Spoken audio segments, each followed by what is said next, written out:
Okay, hongereni wote mnaotufuatilia TikTok na hongereni sana kwa kuwa pamoja nasi.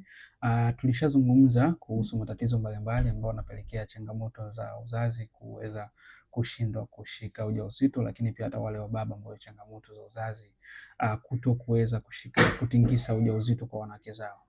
Tulipokea malalamiko mengi sana ya mahusiano mengi sana ambayo yanakuwa yanaharibika kwa sababu ya mtoto.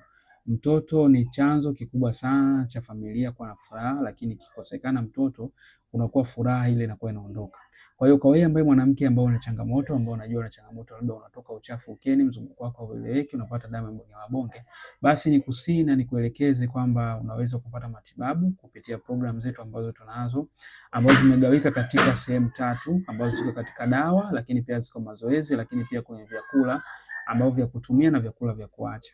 Lakini pia ukiwa unatumia hivyo vitakusaidia vizuri kuwa safi na salama, lakini pia kukusafisha mfumo wako wa uzazi na kukupa nafasi ya kuweza kushika ujauzito kwa wepesi na uharaka zaidi. Lakini hata kwa wewe baba ambaye unajikuta ukiweza kufanya mara moja basi inakuwa imetosha, unashindwa kuendelea tena, au mbegu zako umepima ukaambiwa mbegu zako hazina mkia au hazina nguvu, basi tunakusihi kwamba kuna matibabu ambayo tunayo ambayo unaweza ukayapata ya kukusaidia kurekebisha changamoto yako na kuweza kutikisa ujauzito. Mwanamke amekuja kwako ili muongeze familia. Ikiwa unashindwa kuongeza familia, basi inakuwa ni changamoto kubwa sana.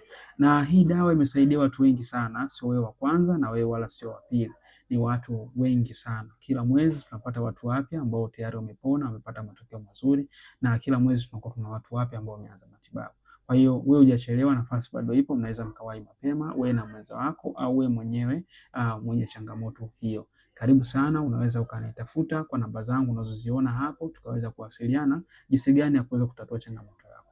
Asante sana, Mungu akubariki, tunaona katika vipindi vinavyokuja. Hakikisha umesubscribe, umecomment ili uweze kuwa mtu wa kwanza ambaye unapata nakala zetu za moja kwa moja.